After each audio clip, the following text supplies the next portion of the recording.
Hi, Phil Hundl here. Wanted to try this talking about a diagram. This is from the BANGL Pipeline Project. Many of you that are affected by this have received this in your initial offer letter.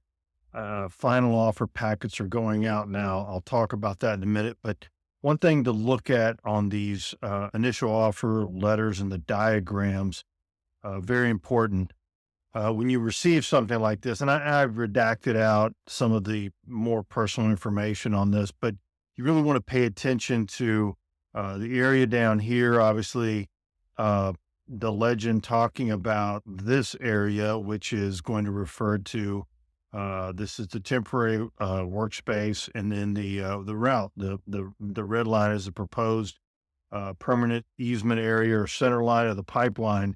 And so these are all very important areas that you want to look at. And this is, can this change in the final offer packet or, when the condemnor files their condemnation proceeding? Sure. But this begins to give you an idea of at least where it's going to run on the property.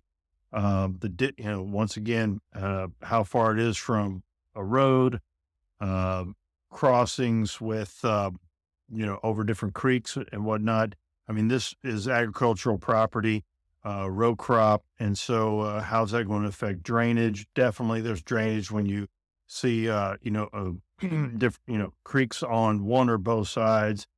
This property, is going to have particular drainage and what's that going to do, as well as, some other features, especially, if you're talking about rice, production. Rice fields, definitely drainage is important. Turf grass farms. And so these are things that we look at when we receive this initial offer letter.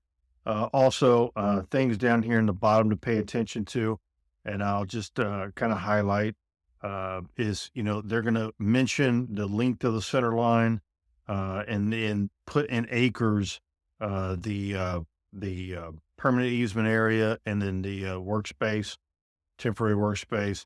And if there's going to be any additional temporary workspace, oftentimes you'll see those. There'll be a little box here, possibly if they're going to be boring under a creek, you'll see a little bit larger box on each side.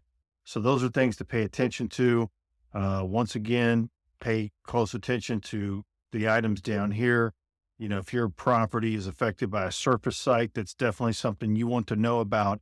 Uh, Oftentimes, landowners will assume that, this pipeline project only means a pipeline on my property, but it very well could be a surface site or some other feature. So pay close attention to that. This indicates the how. In this case, BANGL is referring to your property.